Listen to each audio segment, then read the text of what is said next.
ছিল ফিজ্জা, কাজের মেয়ে ফিজ্জা, তাকে একটা দিলেন। একটা সময় হয়ে গেছে, এমন সময় একজন সোয়াল এসে ফাতেমার ঘরে হাত চলছে, ফাতেমা আজ 3 দিন হয়ে যায় আমি খানা খাই না, খানা খাই না, তুমি কি আমাকে কিছু খেতে দিবা?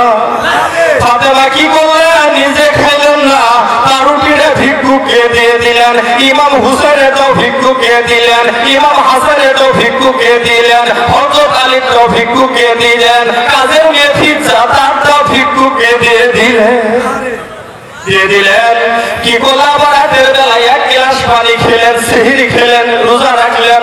সকাল হয়ে গেল, মা ফাতেমা নিজের হাত দিয়ে কি করলেন? আবার রুটি বানালেন, গমগুলো পিষাইলেন, রুটি বানাইলেন, পাশে একটা ইমাম হুসেনকে দিলেন, একটা ইমাম হাসানকে দিলেন, একটা মাওলা আলীকে দিলেন, মা ফাতেমা একটা নিলেন, কাজের মেয়ে ফিজ্জা একটা নিলেন। দ্বিতীয় দিন 5টা রুটি হাতে নিয়েছে, ইফতার সময় হয়ে গেছে।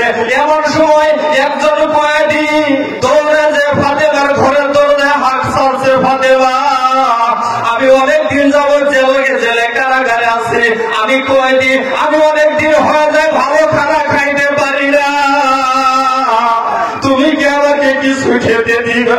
ফাতেমা কি করলেন? তার রুটিরে ওই কয়েদিকে দিয়ে দিলেন, হযরত ইমাম হুসেনের দেও কয়েদিকে দিয়ে দিলেন, হযরত ইমাম হাসানের দেও কয়েদিকে দিয়ে দিলেন, কাজের মেয়ে ফিজ্জাটাও কয়েদিকে দিয়ে দিলেন। জোরে করুন সুবহানাল্লাহ।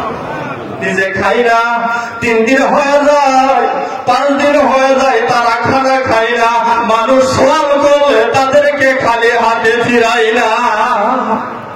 এইভাবে 3 দিন হয়ে যায়, নিজে খাই না, তাদেরকে মানুষকে খালি হাতে ফিরাই দেয় না।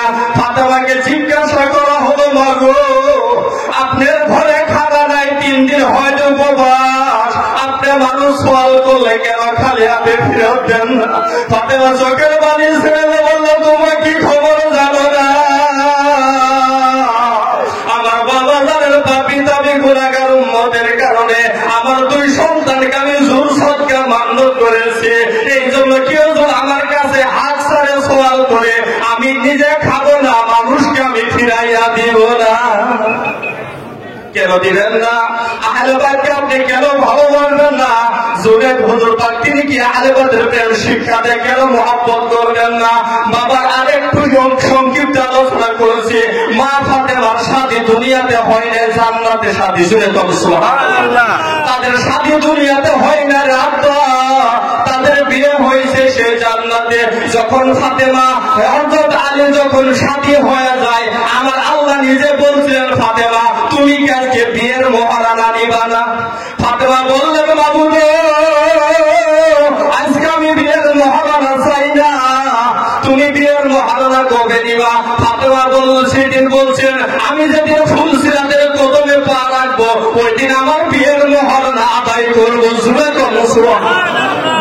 বাবার যেদিন কিয়ামত হয়ে যাবে, দণ্ডবন্ড হয়ে যাবে, লক্ষ লক্ষ কোটি কোটি মানুষ যখন হাসর ময়দানে দাঁড়ায় যাবে, ওই দিন মা ফাতেমা যখন ফুলসিরাতে কদম রাখবে, আমার আল্লাহ সকল হাসরবাসীকে বলবেন, তোমরা মাথা নিচু করো, আমার ফাতেমা ফুলসিরাতে কদম রাখছে। জোরে করো সুবহানাল্লাহ। কাল কিয়ামতের দিন সমস্ত হাসরবাসী মাথা নিচু করে থাকবে, মা ফাতেমা ফুলসিরাতে কদম লাগাবে। যখন ফুলসিরাতে কদম লাগাবে, ওই দিন মা ফাতেমা বলবেন, মাওলা আজকে আমি ফুলসিরাতে কদম লাগাইছি, আজকে আমার বিয়ের মহারানা আমাকে দিয়ে দাও। যখন এই কথা বলবেন, ফুলসিরাতে যখন কদম লাগাবেন, ফাতেমা বলবেন, মাওলা আমার বিয়ের মহারানা, আমার বিয়ের মহারানা আমি চাই। আল্লাহ বলবেন, কি চাও মহারানা বলো? ফাতেমা ওই দিন বলবেন, আমার বাবা জানের পাপী দাবি গুনাহগার উম্মতকে তুমি মাফ করে জান্নাত দিয়ে দাও।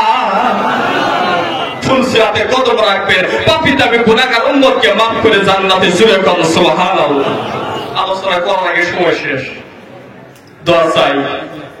এখানে তো আলোচনা করার কোন বিষয় না, আমি দোয়ার কাঙ্গাল, দোয়া চাই। এই জন্য আমরা সকলে দোয়ার কাঙ্গাল, ঠিক না? বললে আল্লাহ দরবারে জোর করে কিছু পাওয়া যায় না। এই জন্য কি